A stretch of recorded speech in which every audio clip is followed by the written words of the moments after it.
Here we are. I actually feel bad for anybody who's just tuning in now who just missed CJ's rant on hotels. I keep it timid and quiet on the stream, but little does everyone know behind closed doors, I'm just, Yep. I'm a madman. Yep. Blowing up on you guys. That's why we've had so many thoughts about maybe replacing you over the last several weeks. Maybe if people would have seen the non-timid version, Yep. then they wouldn't have voted so heavily in favor of your dismissal. Yep. Yeah. Yeah. Whatever. Whatever. Siege, come on. Can only trust those polls with a grain of salt. You know, we don't know who's actually voting. Yeah, that's true. This is why I don't do the chat, because you've been pandering to the chat for so long, and how do they repay you? Right. Yep. That's a good point. I stay mysterious, as you should. Veil of mystery, and people not knowing me very well, despite listening to me for 3 hours a week for 10 years. Very unknowable, an unknowable guy. I'm going to, at some point, there's going to be a weird sound. I don't want to spoil it. There's going to be a weird sound. I'm going to run off the podcast. I'm going to do something. I'm going to come back. And then I'm going to have something to show. Do you have a weird or quirky doorbell sound? Something like that. I'm not going to spoil what it is. I don't want you to guess it. You'll be able to guess it. A couple guesses, you'll get there. So, but I want it to be a surprise. Oh man, pretty big development here. Yeah, they can be. The lifesavers. Throw the wrapper on the floor again. On the floor, home floor. It's a regular thing. Thank you, Siobhan, for this investigation. I've always been just so confused by how Siobhan is spelled. Sure. You know? Not an American English forward name. No. All right, let's go. Let's do it. The Rights to Ricky Sanchez podcast is proudly presented by DraftKings Sportsbook. Sign up for DraftKings Sportsbook by using promo code RTRS, and brought to you by Adam Ksebe, the official realtor of the process. 302-864-8643. That's a sell. Big Barker Therapeutic Dog Beds. Get yours at bigbarker.com/Ricky. And Stateside Urban Craft Vodka, the official sponsor of the Corner 3 newsletter with Zoe, now featuring Mike as well, starting tomorrow.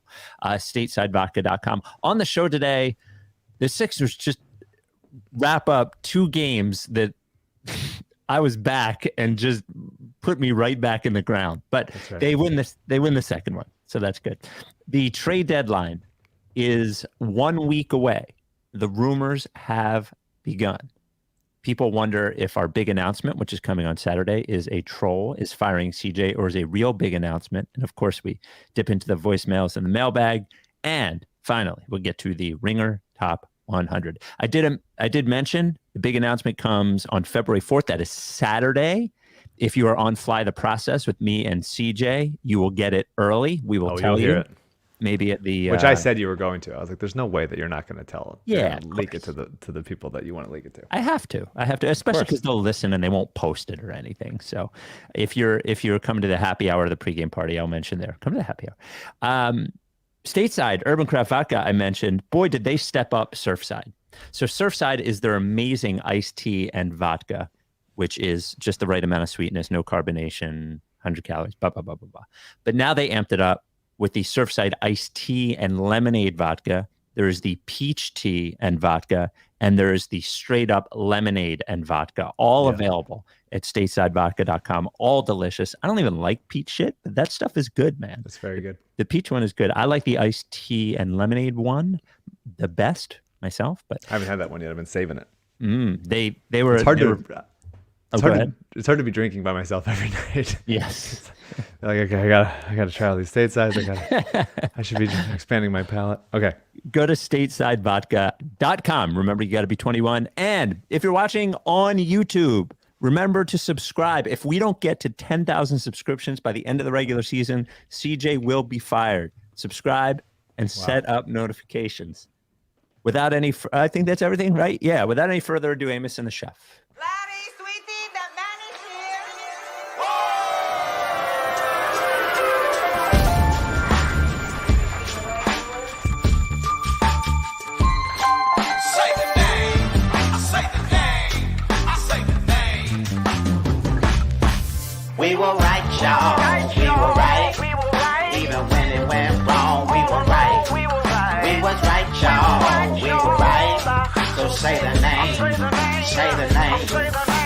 were right, y'all. We were right. Even when it went wrong, we were right. We were right, y'all. We were right. So say the name. Say the name. Say the name. Say the name. Say the name. I say the name. I say the name. Say the name. Likes Tricky Sanchez forever. Welcome to the Rights to Ricky Sanchez podcast. I'm Spike Eskin, along with a guy who shouldn't be drinking alone every night, but sees nothing wrong with drinking alone in general. That is one, Mike Levin. Very true. Yeah. Very true. What an ugly set of games. The magic. Yeah. It's always the magic. Something about the magic really pulls you back into like 2009. Feels like they haven't improved aesthetically in a decade and a half. Just really grinds you down. And this is a team that they're athletic, they're long, they're physical, and those are a lot of things you could use to not describe the Sixers. So fine to get one of two, because they have been a 500 team since Fultz has gotten healthy pretty much. But not a pleasant experience. I mean, it was fucking terrible. Yeah. It made me question why I do this, honestly, both of them. The magic. Yeah. It was just, they were both, honestly, the second one, even though they won, it was awful. I honestly, I thought the entire thing was awful. So I don't even know what to say, to be quite honest with you. I thought about this. I'm like, I might just shut up for like 13 minutes while Mike talks. Yeah, because I don't, like, do you have anything on this? I mean, I don't even know what to say. Obviously, we say a lot of the same things over and over again, but I don't even know what to say about either of these games, especially, honestly, at least the first one I could have been mad about. This one is just was just a dirge. Oh, I got notes. I can go with. I think Yeah, why don't you? I'd like Mo Wagner kind of got Embiid in that first game, which is depressing to say. It was such a letdown game after the Nets on national TV and then the Jokic game on national TV. So it was like bound to happen, but didn't make the loss. I thought it was going to be like, oh, this is an ugly win, but for them to actually lose that game was a real bummer. But these two games, I think like Orlando is a decent team. Like since after the first few weeks of the season, they've basically played 500 ball. This is basically like playing a 2-game set with the Raptors at this point. I like this for Embiid. Like they're fighting with him. They're being physical. They're not backing down. It feels like some teams have been making it, easy on him a little bit and just assuming that, oh, he's so big. Like we're not going to be able to push him around, but he can be, and has in the past, like been prone to like getting put on his heels a little bit. And forcing it sometimes when there's physicality that he can't deal with. And I thought that this was a good example. This kind of physicality was a good example of playoff atmosphere. And it's just, he's just very good. Like it was nice to see him go 10-10 from the line. I like that. He's been struggling from there recently. He's just his footwork is incredible. He had a couple plays tonight that was just like, how does he do it? He's 7'2". He's 1,000 pounds. And he's light on his feet. It's unbelievable. Guy's the man. One of my favorite plays of the game was the end of the first quarter. Embiid goes behind the back to Shake. Shake keeps his composure, drives, makes the right pass to Joel, bounce pass for Joel to finish at the buzzer at the rim, which I love. In transition, is my oldest person opinion is that like you should try to score at the rim when you can score at the rim and not settle for threes. I think I like offense that generates threes naturally, but when you have like a 2-on-1 or a 3-on-2 or something like that, if you can get a dunk out of it or a layup, you should do it because that's an easier shot than a three. Even if you're wide open threes, you're shooting those at 38% or whatever. Open dunk, you tend to make that. I thought it was a nice-ish Harden game. He turned the ball over a ton of times, back to the stuff that we were talking about, like lazy and a little bit forcing and a little bit just kind of chucking. So that was frustrating. I thought the defense, so there were some effort plays on defense that was really not there, which is frustrating, but he really had control of the game otherwise. Like the step back was looking good. 6 of 10 from 3. Like he's just good. He's just in a rhythm right now, which is really nice. And it's nice to, now that we're not in January, which is dangerous, I nice to see didn't that even continue. realize that. We are in February. We're in February now, so Yeah. there we go.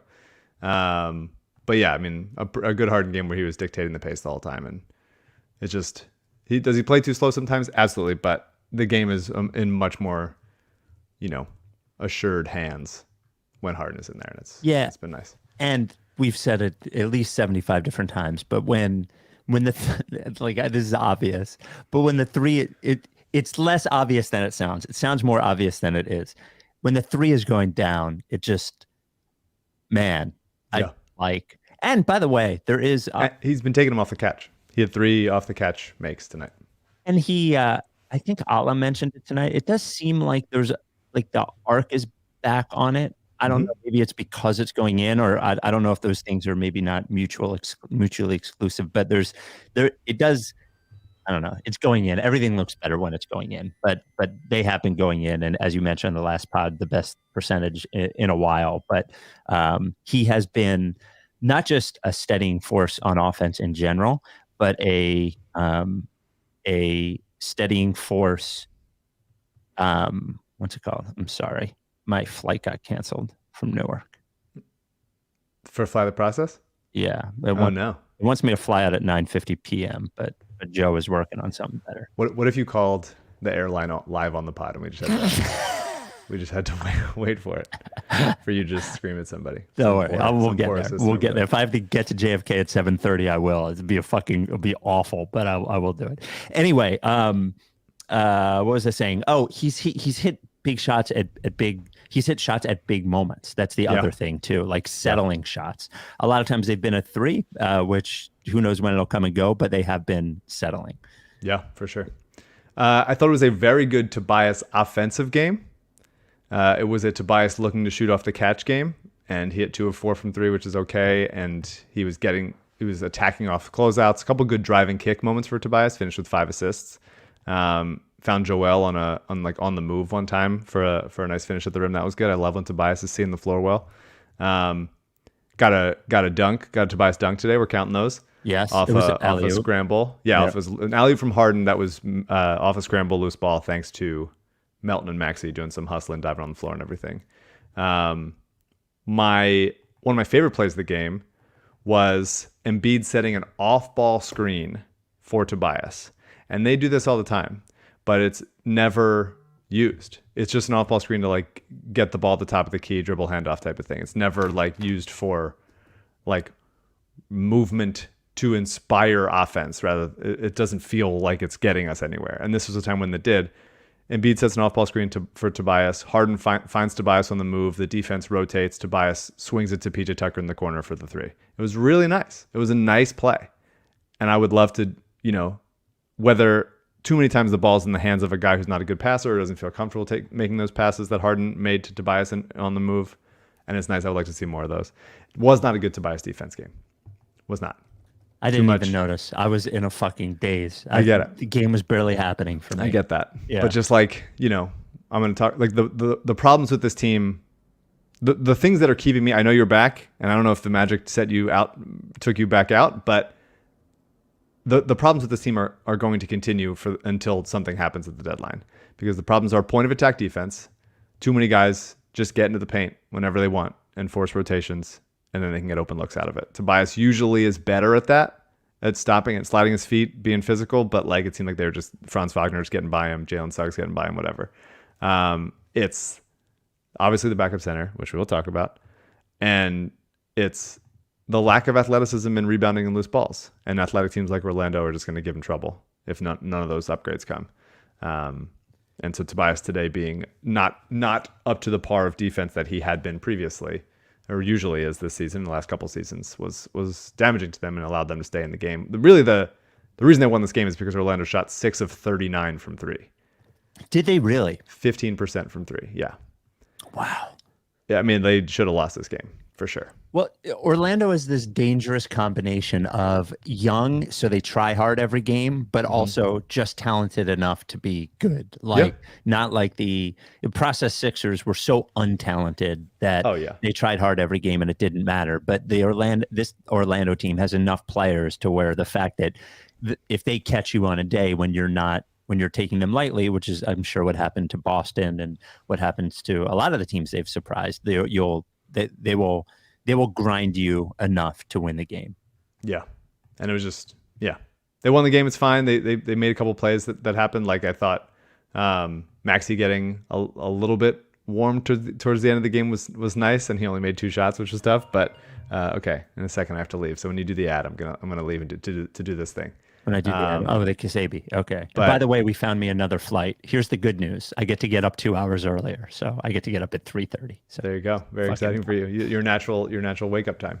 What I want everyone to know who's going to be a fly the process is I could have taken a later flight, but missed the happy hour on Thursday, and I'm not going to do it. Yeah, you wouldn't do that. No. You wouldn't do that. No.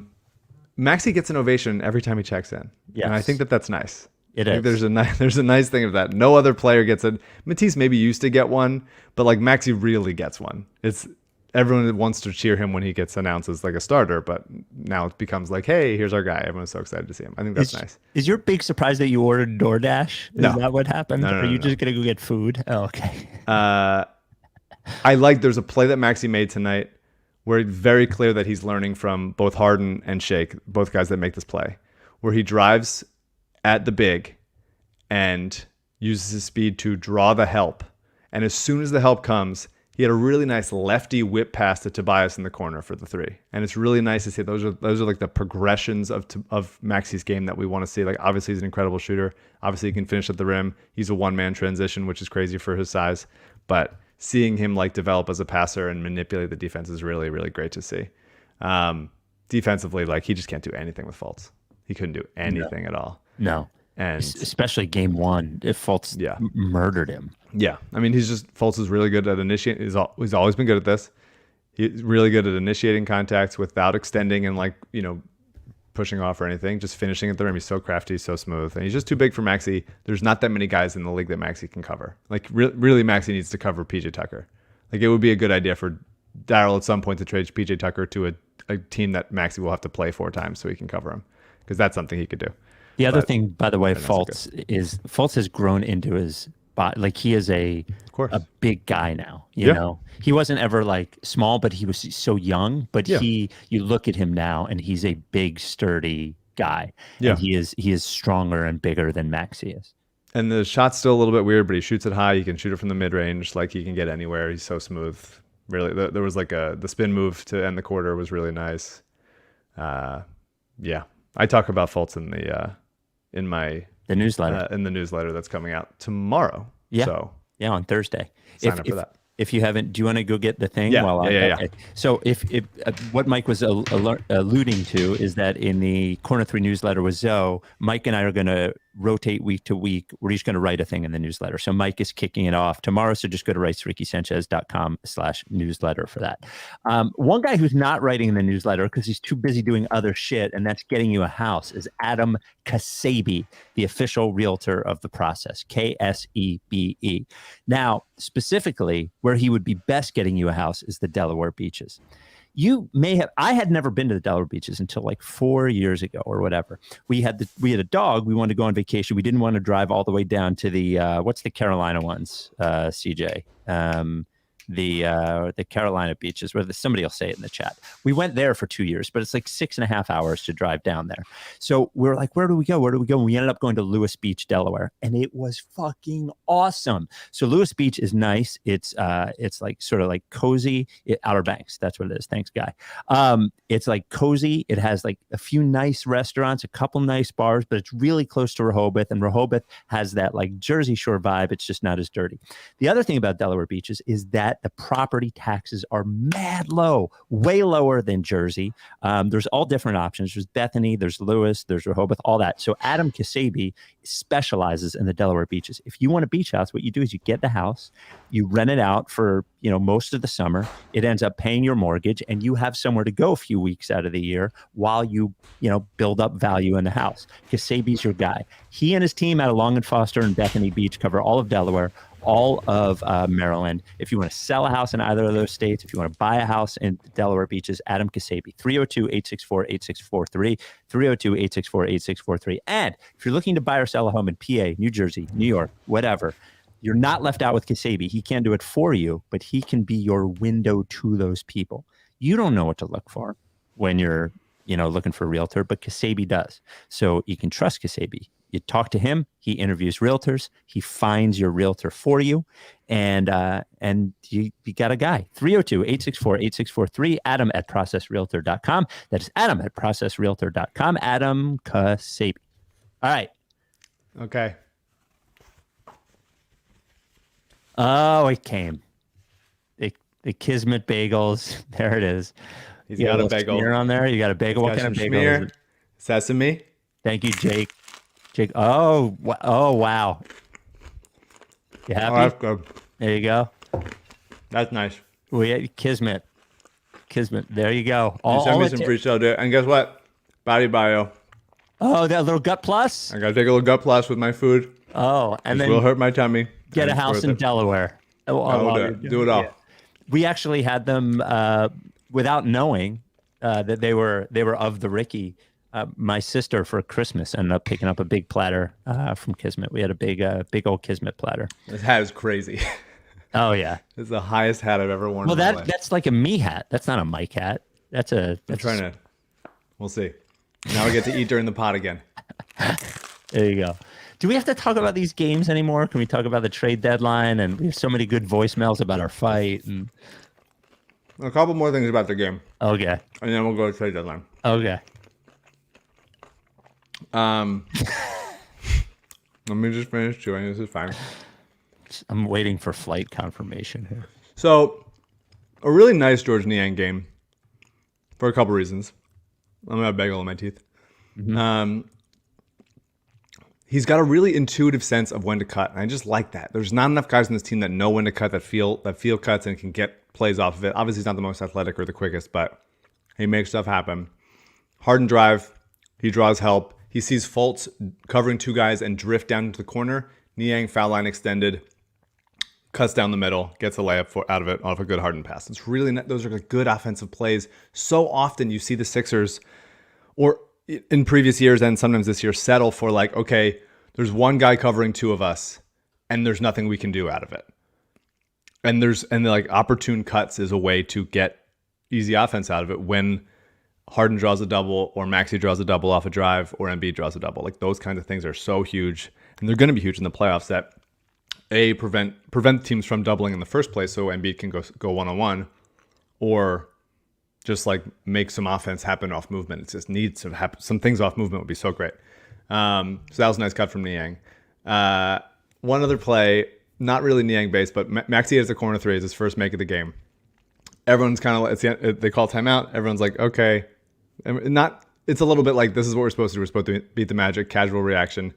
I'm like, oh, I guess they're kind of just going through the motions a little bit. And then the broadcast cuts to George, who's just going apeshit at half court after a make. Yeah. He's celebrating. He's talking shit to like a ghost or something. I love it. Whatever. If he was bad, it would be very frustrating, just him like doing that all the time. But he's just good, and he's a very good, helpful player in this team.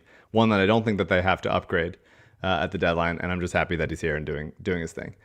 There's so many good comments about your hat. The hat is crazy. It's a crazy hat. That's a big ass hat for a small guy. I like you guys have both worn large hats, but this is next level. I like it. Where is it supposed to lay on my head? Mike is a dad hat kind of guy, but this works along conductor. with the bagel crunch. This is wild.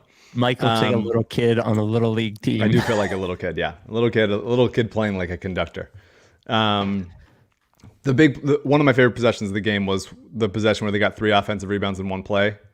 It's nice to see that kind of just like juice of them like going for it, and it ending in a Joel dunk was a very nice exclamation point. I loved it. Harden and Embiid both getting offensive rebounds. That was cool. I'm going to get to Trez. I'm going to finish on Trez. So last thing, I just need Matisse to play more.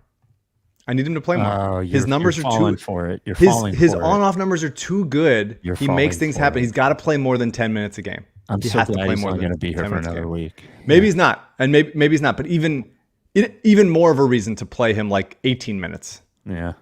To prove that he's like a valued member of this team, whatever. He's not going to be able to hold up in the playoffs as much, for sure.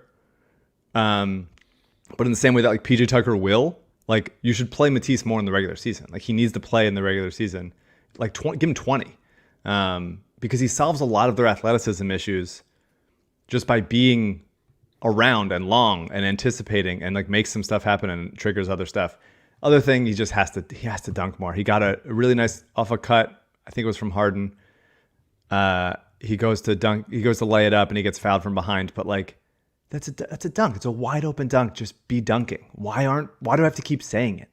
You should be dunking. Everyone should be dunking if they can dunk all the time. Embiid, I get it. Less stress on your knees or whatever. But like Tobias, Matisse, be dunking. Always be dunking. It's just crazy that it's not happening. You can, because you'll get fouled and then be able to hit it. Montrezl Harrell. Here we go. Yeah, I mean, Doc takes him out after 2 minutes, 2 of the worst minutes in basketball history. Yeah. Puts in B-ball Paul. It's like, okay. Doc's, we've had our section of Trez, and we're moving on to a little period of the season where it's going to be B-ball Paul. Halftime. B-ball Paul plays 2 minutes in the second quarter. And then here comes Embiid, time to sit, and he puts Trez back in. He puts him back in. Yeah. He likes him better. He hates Paul. He does. Maybe not personally, but he hates him. No, he hates him. He does hate him. It is personal. It's 100% personal. Do you think it has anything to do with B-ball Paul selling hoodies while he's on the bench? I think it's all of it. I think there's not a single thing he likes about it. Mm-hmm. I think in the same way that I react to Montrezl Harrell, every single thing he does at this point, who again, I did love as a prospect when he was younger and as a player when he was younger, not anymore. He's 1,000 years old. Like, we don't need to be doing that. But if B-ball Paul let up a wide open dunk to Mo Wagner off of an inbounds, Doc would have him deported. Like what? He would end the game so that he could rip him in half. And he takes Trez out for it and then just puts him back in the second half. Here, have another chance to be playable. It doesn't matter that your knees are like the age of time, in memoriam. Let's see if there's more upside we can untap in this ancient man that has no juice left whatsoever. He gets immediately called for an offensive foul and a stupid shove. Then the next play, he fouls Mo Wagner on a layup that he makes. Like, back-to-back plays. And then he misses the layup on the other end or gets blocked because he's 6'3", actually. Like, how are we still doing this? I can't believe Doc keeps doing it. I can't believe he keeps fucking with me. We have 3 more games until the trade deadline. I'm going to throw up if he's the backup center. I'm going to throw up live on the podcast. I will take something that causes me to throw up. Throw up a Kismet bagel. I will. No, these are delicious. Keep sending me free shit. I will absolutely live puke on the podcast if he is not either replaced by someone in a traded himself, or finally like Doc has to release a hostage statement that he's going to start B-ball Paul going forward or play B-ball Paul going forward. Unbelievable. I'm genuinely repulsed. Yeah, I don't have anything for you. He was awful. I'm gonna take a bite. He was awful. You were saying that he would have B-ball Paul deported or Trez B-ball Paul deported if he did one of those things. What I'm wondering is that what Doc did with Daniel House? Because I haven't seen Daniel House in at least 3 weeks. Yeah, he's in all the videos. Yeah, there was him on stage. Yep, rapping. He seems to be well liked, Dan House, which I get. I mean, Harden has proven, and the bubble has proven he's a good teammate. Mm-hmm. Willing to be loyal, do what it takes. Yep. Could be blamed for somebody else having sex. Yep. That's fine. Man, you are just chomping away. I'm hungry. I'm good with this game. It's done. There's still 16 games over 500. That's very nice. Yeah. Okay. Can we go to the trade deadline? Yeah. Actually, speaking of the trade deadline, I'm a little jealous. So the thing about online sports betting, shout out DraftKings Sportsbook, is that there's different things available in different states based on like the laws in those states. So one thing that you can bet on in Illinois, but you can't bet on in New Jersey, is DraftKings has odds about whether players are going to get traded or not, which is a fucking amazing market. Now, none of the players, believe it or not, on this list are Sixers. They don't have odds for any Sixers. However, Ben Simmons is plus 400 to get traded, which I thought was interesting. That's not super long odds. Siakam is plus 300. Markkanen is plus 500. Lillard is plus 450. This is all stunning to me, actually. all these odds. I love DraftKings Sportsbook. I just makes me wish I lived in Illinois, at least for this. If you like betting on the NBA, DraftKings is where you go. New customers bet $5 and get $200 in bonus bets instantly by using promo code RTRS. And for a limited time, all new and existing customers get a no-sweat same-game parlay every day. Go to the DraftKings Sportsbook app now, opt in, place the same-game parlay on any NBA game. If it doesn't hit, you get a bonus back. I imagine we should have. Oh, no, it's not legal in Texas. Motherfucker. I was going to talk about same-game parlay for Fly the Process, but we can't because it's not legal in Texas. Download the app now. Sign up with code RTRS. New customers bet $5 on the NBA, get $200 in bonus bets instantly, only at DraftKings Sportsbook, an official sports betting partner of the NBA with code RTRS. Minimum age and eligibility restrictions apply. See show notes for details. Would just like to say I am officially booked on a flight 2 hours earlier. So I'm going to get there. Some people are going to get there late. There's obviously been, of course, there's fucking winter storms in Texas. Yeah. For God's sakes. Hope everybody's safe down there. Hope we're safe. Yeah. So trade deadline is the 9th. I realized that today and looked at my calendar and saw that I have a dentist appointment. There you go. Right at the deadline, at the strike of the deadline, which is always a smart time to do it. The Evan Turner dentist appointment. I should plan ahead for this. I don't know what's going on. How does it happen? Do I see the doc? I don't see the doctor that much, and it's always on the deadline. Ridiculous. So it is the 9th. Like the reports have all been pretty. It was the MCW trade. That's what it was. Yeah. Reports have all been right about the same. So we're all aligned that the Sixers basically would love a wing that is playable above one of the bench wings they have. So you're talking about Niang or Thibault. I really think the Niang thing is impossible. I don't know why that's getting leaked because he's a really important member of this team. Yes, he's expiring, so maybe like, and also he's very, very slow of foot for sure. But even there was a Paolo drive and he's not quick enough to keep up with Paolo, but he at least bumped him a little bit without fouling and gave them time and like bumped him off his spot so that Embiid can come over and get the block. Yeah. And it just he just does enough good things where he's not totally exploitable. And his offense is obviously very good. So I find it really hard to believe that they would upgrade that spot. Matisse, if you can find somebody that can not get, totally ignored offensively, although there's a couple things that he's been doing lately that make you start to think, could this be the corner? You can't Mike, let me reframe. Could it be the corner, Spike? Can I reframe it for you? Yes. There's no way you can trust him in the playoffs. But what if he's found the corner and he just hung it left and turned it? I'm sorry, I'm almost certain you can't trust him in the playoffs. When I ran a half marathon at the Rose Bowl, it finishes at the Rose Bowl and you're running around it and you're trying to okay, after this corner, it's going to be the finish.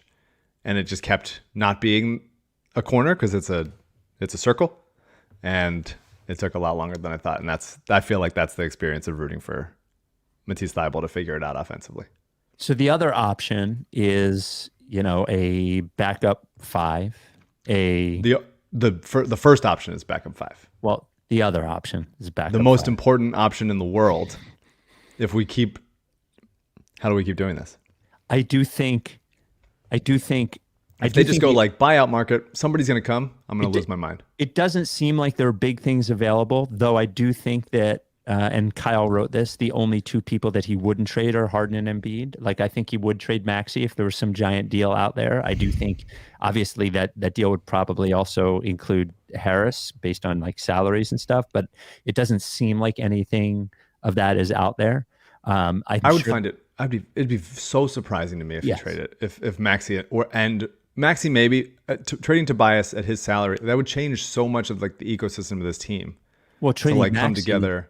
Who are you going to trade him for at his salary though? No, I know, but I'm saying that's why I feel like Tobias is the size of Tobias' salary on the big side and the size of Maxey's salary on the small side make them to me very, very difficult to trade. because they're both good, they're both helpful, and what are you getting back? I don't really see it. Mike looks like a dude who charges $15 for a dime bag right now. Mike looks like a guy who calls you cuz, even though when you ask him not to. All right, guys. I made a list of backup center options. Just a couple of other things. Other things before we get to backup center options. They would love to get under the tax, I'm sure. Great. And wouldn't we all? Yes. That's my first priority. They're true.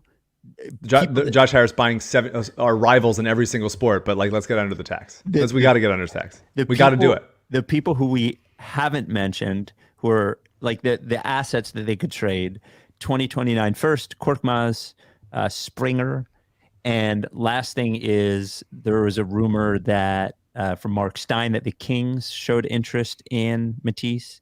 And then there was one today, I didn't see where it originated from, that the Warriors had shown interest in Matisse. Josh Harris just put a bid in for England in 1765.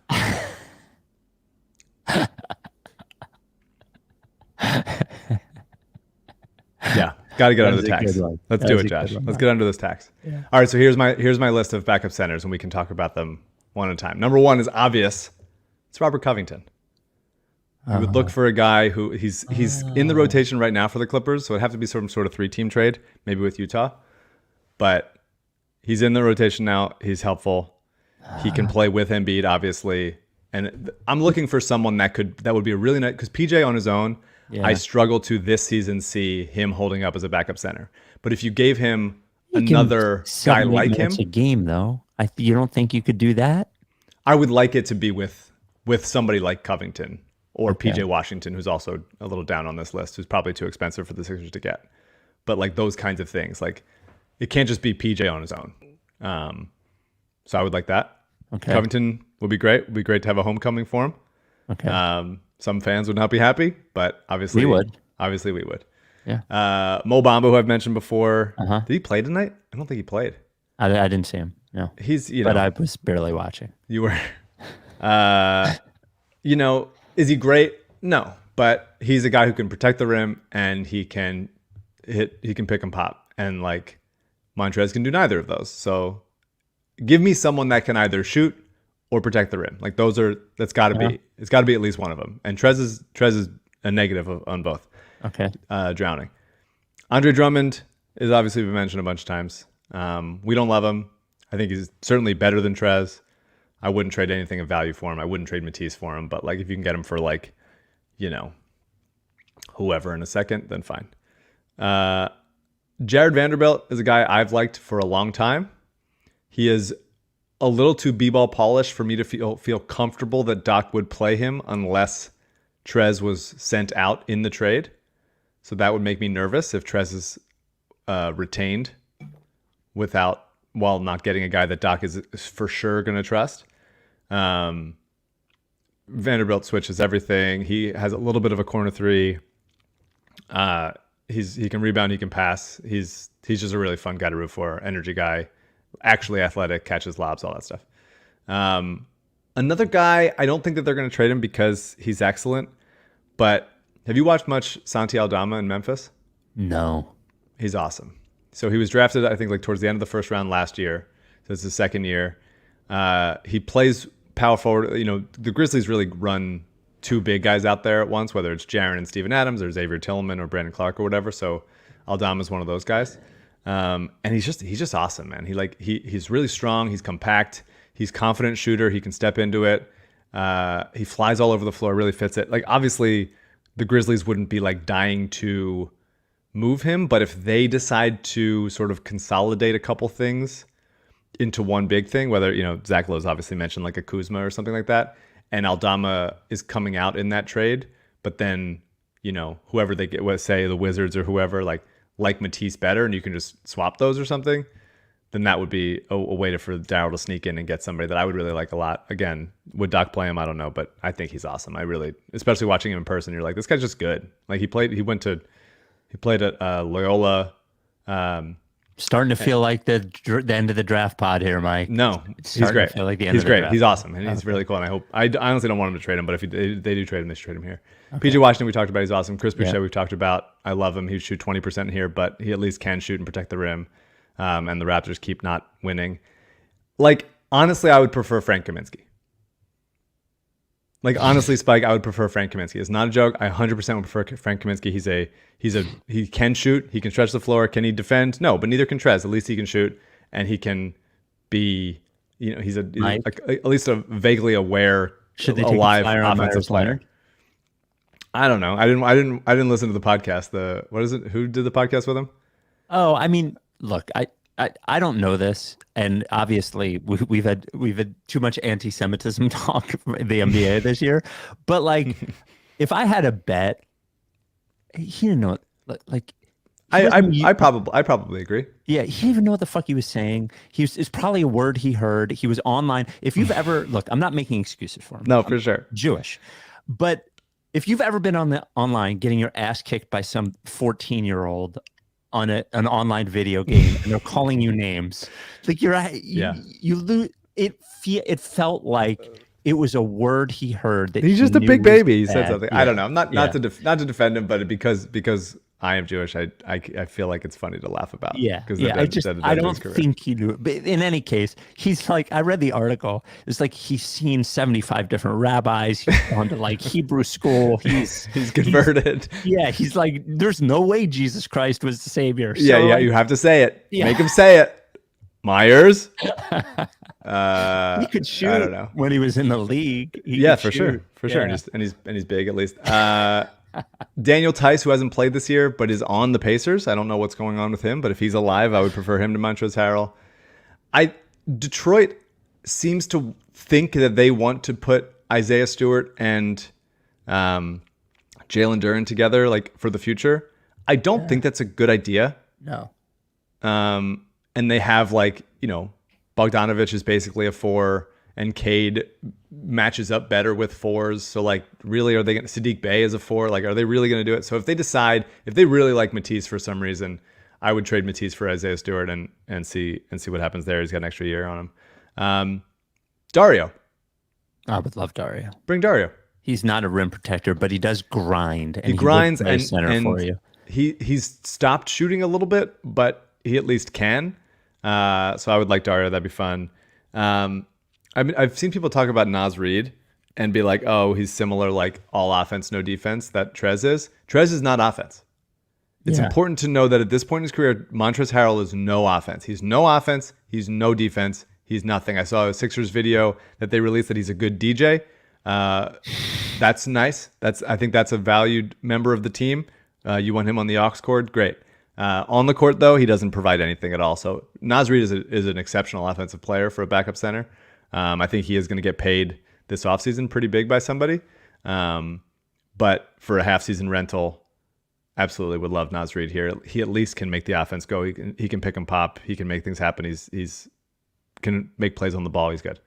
I don't think that the Warriors would want to trade JaMychal Green. But if the rumors about Matisse are true, JaMychal Green would be really nice here, for sure. Last two. If the Spurs keep being rumored to trade Jakob Poeltl, but they seem to have a big asking price for him. Yeah. If they decide to keep Poeltl for the next year and stuff and have him stabilizing, I would absolutely make a go at Zach Collins. He's been injured a lot for his career, but he's a good player. He can shoot. He's like a high IQ player. He can make some things happen. He fouls too much, but like for a backup center, I think he would be perfectly fine. And obviously, Mike Muscala. Bring him home. Yeah. Thank him. Make him and Tyrese switch jerseys. All of it. So any of those guys would be interesting. Any of those guys would be better than Montrezl Harrell, who is no longer capable of being a professional basketball player. I wanted to say, I'm not going to read the email, but Nick emailed in asking about Naz Reid. He emailed about Naz Reid. So, yeah, I mean, I like Naz Reid. Yeah. I think he might be a guy that we like less if we watched him every night and saw his defense, but the offense is real in a way that Trez is no longer is. Actually, before we get to, there's one non-basketball internet video that I have to play and we have to talk about. Before we do, we actually got a trade email. 833-LickFace. You can leave a voicemail at, I said email, a voicemail at 833-LickFace. CJ, Connor here. first time, long time, as they say. I was listening to the Dunked On podcast, like mock trade deadline recently, and they had the Sixers trading Maxey and Toby for OG Anunoby and Gary Trent. Just wanted your guys' take on this. Who says no? My opinion is I think OG for Toby is an upgrade in the starting five, for sure defensively, but not enough to compensate for the downgrade Maxey to Trent would be coming off the bench. Appreciate you guys. I love Gary Trent. Now, if I had to watch Gary Trent every day, I might not say the same thing. I love Gary Trent. The thing about the Anunoby for Harris change, and it is obviously a huge upgrade defensively, is that you would be trading him, assuming that you would sign him, and he's like, what, 26, OG Anunoby? So you're not just forgetting about the fact that you're upgrading, but you're getting younger too. Would you do it? No, I wouldn't do it. Do you think it would give you a better chance at a title this year? I do think Tobias is a better shooter than Anunoby. And Maxey's better as a ball handler than Gary Trent. Mm-hmm. Gary Trent's got big balls, man. Yeah, and he can shoot, and he can shoot. He does nothing else but shoot and like get some poke outs on defense. Yeah. There's nothing else that he does. So you're a no. No, I mean, I love Anunoby. I've loved Anunoby for so long. I'm just really not. I'm not in any place where, even though it's flawed, I'm looking to trade Tyrese Maxey. That's fair. I think the Sixers are. They're just not. I don't fully buy it in the playoffs. But the Sixers this year. Yeah, and I don't think that they're like trade your best young piece that could be here for 10 years for like a guy who can defend a little bit more away from being that team. And maybe that's my not believing in Harden when it counts, or thinking Embiid in the playoffs hasn't quite done it enough against high level competition. Here's my thing, man. Surrounding cast, whatever. I wouldn't. If it was like, man, they're right there. They just need to upgrade this one little thing, and it's like it costs a first round pick or something, or it costs like, imagine if Jaden Springer or something was like, imagine like Shaedon Sharpe or whatever.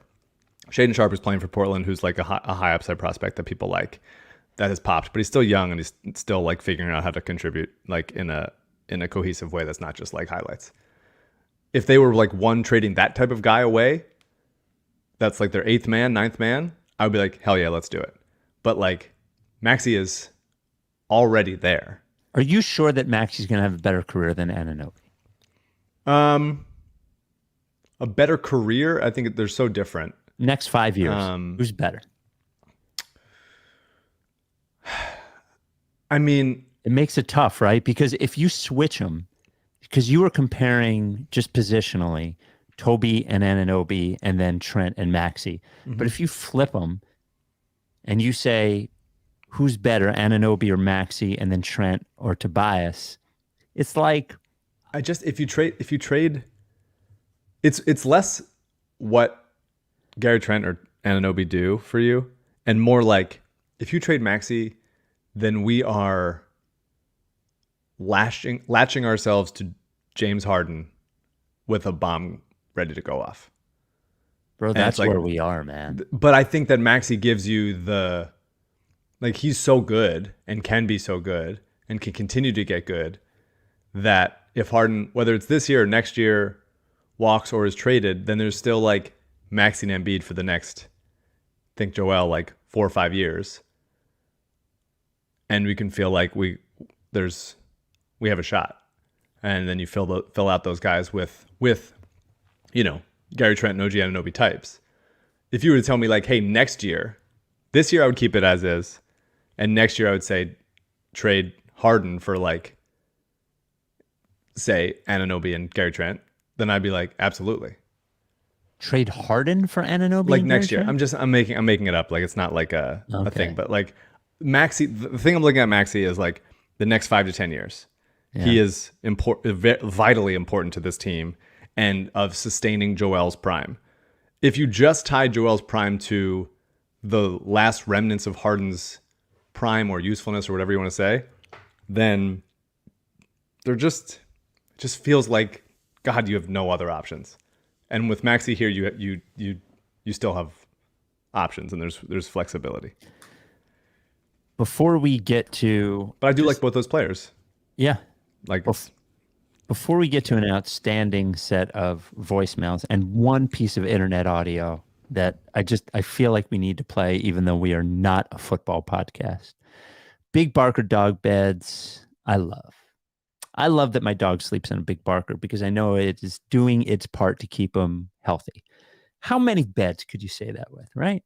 When you sleep in your bed, you know the difference between sleeping in a real mattress, like the one you have at home, and then if you're in an Airbnb where the mattress is shitty or a hotel where the mattress is shitty, huge difference. Big Barker's a huge difference. You go to bigbarker.com/Ricky, bigbarker.com/Ricky. You see the difference. Just look at how elevated the dog is off the bed. Why is that? Well, it's because it's truly supportive, engineered by experts to support your dog's joints to keep your dog healthier. It's just that simple. If you go to bigbarker.com/Ricky, you get the Big Barker dog bed and 2 processed pup patches. Amazingly designed by our guy Tanner. Processed pup patches. You send us a picture of your dog on the bed. We put in processed pup gallery on social, all that kind of stuff. I have become an enormous pet guy as I've gotten older. My cat, Alabama, may she rest in peace. And then Rebel, my guy, most important living being in my life, shout out my wife, is Rebel. Your job as a pet owner, as a dog owner, is to give your dog the best life possible. You can't do that without your dog sleeping on a Big Barker. Go to bigbarker.com/Ricky. You get the 10-year warranty. The foam doesn't flatten or they replace it for free. A 1-year at-home trial. If they don't like it, give you a free refund. By the way, it's great looking too. Covers in a number of colors, like velour looking. I was pitching my friends who have a dog on Big Barker. They're going to get one. Yeah, it just looks nice. But Tobias has one. Come on. Paul Reed has one. 1-year at-home trial. If you don't like it, you get a full refund, and they pay for shipping. Handmade in the USA. Big Barker dog beds. So, Mike, before we get to the voicemails, you may have heard one Tom Brady retired today for the second time, but it looks like for good. It was actually a very looked honest and emotional internet video he posted. And there were tons of reactions on television, online, so on and so forth. But this reaction really stuck with me. There we go. This is on Good Morning Football. Yeah, Good Morning Football. This is a huge moment, not just for Tom Brady, not just for the NFL, but like for all of us. You know, look, people remember where they were when JFK was assassinated. Remember where you were with 9/11. I tell you something, can I interrupt you real quick? His Whoop. first start was. Can we go back, after 9/11. CJ? Now, his co-host attempts to help him there. Do you think it definitely, yeah, I think you might not have been listening because like I really wanted to hear him say that full thing. Yes, because it was going to be the best audio clip in the history of the internet. A 40, how old is he? 43? Who? Tom Brady, 45. He's 45, Jesus. Yeah. A 45-year-old man retiring from professional sports is like when the president got shot or 9/11 or Keith Pompey's 9/11. It's the same. It's the same to me. It affects my life in the same exact ways. Could we just one more time, CJ? No. More. The internet's like we disagree with it. It's a hotel internet. It's CJ's hotel internet. Yeah, CJ. Fuming. What is Not he just for even Tom Brady, producing? Not just for the NFL, but like for all of us. You know, look, people remember where they were when JFK was assassinated. Remember where you were with 9/11. I tell you something, can I interrupt you real quick? Can I talk about His first start was a week after 9/11. That's how long ago he's been playing. I came out the same year as him, 2000, and he's still playing. 23 years. That's a long time, but I'm gonna remember this. Like I'm gonna remember who I'm with. Kyle's gonna remember he was in Vegas. You're I'm gonna gonna remember you like guys. where you were when Tom Brady. I'm gonna miss you guys. And it sounds like this one's for real. This is a huge moment. He's retired before. Just like an insane thing to say. Amazing. Great. Just like 9/11. Just almost exactly the same. Exactly the same. Is 9/11. Oh my God, motherfucker. And one other thing before we get to the voicemails, Fly the Process this weekend in Austin and San Antonio. Look forward to seeing everyone. We haven't done this since New Year's Eve, 2019 into 2020 in Indianapolis.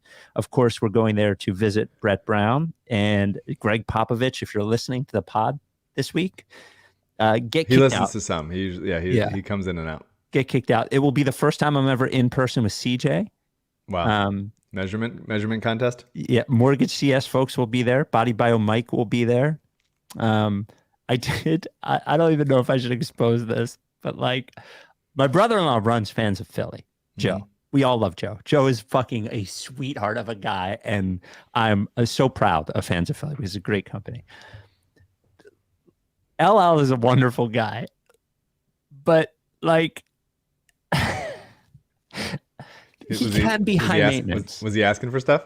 He couldn't find a way to check into his flight today, and this. Let's call out our sponsor for having an inability to check in for a flight. That's what you get. So, Kismet Bagels, if you're thinking about it, think twice maybe. It's just so good because Joe is so nice. Joe won't tell anyone, hey, you know how to check in. I see you fly all the time. I've been on your Facebook. We gotta. So love you LL. Wear the hat, LL. Yes, come on. Wear the hat. He's saying he doesn't want to wear the hat, but he's got to wear the hat. Write to RickySanchez@gmail.com or 833-LickFace, 833-LickFace. Before we get to the voicemails, a great email from Matt. We got a few tweets on this as well. Mike called them, quote, our January Sixers. Might need to be more clear to differentiate our basketball. Yes. I hear it. I'm hearing it. I'm hearing it now. Okay. 833-LickFace. We got a lot of voicemails about our fight on the last pod. Hey, Spike, Mike, CJ. I just wanted to call in. Obviously a huge fan. But as a child of divorce, listening to Spike and Mike fight about the Embiid All-Star selection, just true bliss. Beautiful thing. But at the end of the day, who fucking cares? He made the team. We're not going to look back in 4 years and remember that he didn't start. The team is what it is. They'll ruin us and seek us into depression at the end of the day. So, sink. Have a good one, guys. Love you. Long-time listener. All right. I guess. I did see a couple people be like, fake argument. Yeah, I know. Which I think is really funny. Would they think we're skipping Shannon or something? That was not a fake argument. I'm glad that we've elevated to the point that our intrigue is like, is it real? Are these fake? We should honestly do that. I should be like, hey, let's get into a fight about this today. Yeah. On the pod. It's a great idea. I think the only thing that they thought maybe it was is because the Reddit thread was talking about it and it was so obvious that it was going to happen. But it was, here's another one. What's up, boys? So I'm sitting in traffic on 295 Wednesday, before the second Magic game. And I'm listening to you guys argue about positions for the All-Star game. And I know this seems like super silly. It's like silly, right? But it's been a long day, and having you guys available to listen to, I just want to give you guys a shout out, and that you're appreciated. I'm a diehard Sixers fan. I've been a Sixers fan since my first game that I went to. So I'm calling not for non-basketball questions or basketball questions, just calling to let you guys know that you do have an impact. Even if you may think that you don't, your span's incredible. Please keep doing what you're doing. You're calming down or hyping guys up, but we just really appreciate you. Go Birds and go Sixers. People just trying to help out. Now there was a little bit of intrigue. Wait a minute, hold on. Okay, here we go. Hey guys, I was just listening to the most recent episode after the Denver win. There was a point in there after your argument, you kind of were talking about the argument, seeming like you made up. Spike said, I love you, Mike. Mike said nothing in return. Just wondering if this means you guys are for sure breaking up and wondering what new Sixers podcast I should turn to when you guys do break up. All right, thanks. Bye. Mike, a comment? I mean, you moved on. Yeah. It was. I heard it, and I heard you move on. And I was like, I probably should have said it, and then I'm glad that guy. So I do love you also, and I'm glad that we got over the fight pretty quickly. I think it was the testament to how long we've been doing this that we could just be like, all right, yeah. Back. But that wasn't the only person. Is back. I was just telling my buddies that after those last 2 games, I'm finally fully bought in on this team for the first time all season. And also, at the end of you guys' little stupid argument, Spike said I love you, and Mike did not say it back. Yeah, that's all I got. TTP. There you go. People want to know. People need the closure. Yeah. What I think we do here is we obviously have a call from Becky, but we also have a jigsaw. We obviously have a call from Becky. We also have. I talk to Becky now more than I talk to my family. Becky calls in. I hear her voice more than I hear my family's voice. We also have a listener submitted jigsaw, and it made me laugh out loud. So we'll do the jigsaw, and then we'll get into Becky. Okay. Wow, I've heard the song in a while. Yeah. Play. I will play this game. Game play. I will play this game. I miss you. I will play this game. I'm worried. Play. I will play this game. And after the game, they were interviewing him, and they said, how does it feel to win the ultimate game? And he said, if it's the ultimate game, why are they playing it again next year? Oh, it's so good. We haven't heard that in a while. Long time. So good. Okay, so I miss you. Yeah, I miss you. PJ sent in an email. By the way, he made a note, and I'm sure you didn't listen to the episode with the Lefko episode, but he said, I can't believe Mike has not brought up the fact that Lefko called him, quote, the smartest basketball mind that nobody talks about. my dad told me that. So here is PJ's jigsaw, which was making me laugh out loud while I was reading it in my head, and I'm not even sure I can say it out loud. I don't know that I consider myself a basketball mind. Here are the 2 choices. People labeling me like the next Nick Nurse. Option 1, you are required to chop off 2 fingers. Okay. Of your fingers with a kitchen steak knife from your house. You have to do this by yourself in one sitting, and you can choose which fingers. It will be gruesome, but you're guaranteed there will be no infection or other long-term damage beyond the amputation. Can it be opposite hands? Yeah, I think so. It just says 2 fingers. Great. Option 2, every 3 years on Valentine's Day, you have to send all of your adult female friends and family members a set of XXX rated lingerie. If they confront you about it, you cannot explain the bit. You must simply say, quote, that you thought they would look good in it. You don't have to send it to any cohort. No. We're going to go with the fingers. I like my pinkies, but I don't need them. Get them out of here. I was dying. There's been a few jigsaws in history where I couldn't get it together, and this was one of them. Yeah. And I was just reading it in my head. It was one of them. So you don't want to send... CJ, do you have a thought which one you would do? Yeah, I think I would do the lingerie. Whoa. I do enjoy having all my fingers, but I also think that although you're not explaining that it's a bit, eventually it would get to the point where they're like, oh, he's fucking doing it again. Like we're 15 years in and this is the 5th time. No. There's no way that you would retain a female friend for 15 years if you're sending her lingerie saying, I think you look good in them. Well, it's also family members as well. So unless they just completely kick you out of the family, then it might catch on eventually. Sending Aunt Sarah some crotchless panties. Right. Yeah, she'll catch on. Maybe they get some enjoyment out of it. I Maybe just like the color. Win-win. Yeah. No thanks. And then finally, 833 lick face from our friend Becky. Weekly Becky. A few things. First of all, my request for a community brainstorm about cheering up Joel Embiid turning into a debate about positions in the All-Star and the All-NBA teams was so funny and unsettling and perfect to me.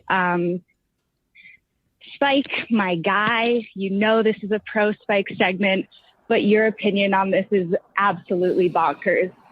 Second, shout out Kismet Bagels. Delicious. I miss them so much.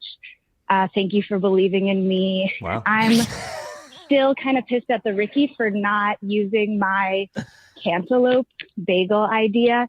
It would have been a sort of like Sixers Adam appreciation meets vegan locks alternative option. Missed opportunity there. And then third, the real question I would love for you to discuss. Did either of you listen to Ramona Shelburne on the Low Post? Yeah. And or is she as much of a Sixers insider as she portrays herself to be? She always comes in hot with the goss, and I usually don't like it. So I'm really looking for a reason to distrust her. All right, safe travels. Tell Pop I said hey. Well, Ramona, I believe, is connected to Joel. I think there is a relationship there. Beyond Joel, I don't know. What struck me about the Ramona Shelburne podcast is they opened up talking about their all-star voting and just how very little Ramona, you know what I'm talking about. I do know what you're talking about. She was like, I don't know who I voted for. And Zach didn't know what to do. She was like, I voted for so-and-so and so-and-so in the backcourt in the West Coast, in the Western Conference. And he was like, no, Luka?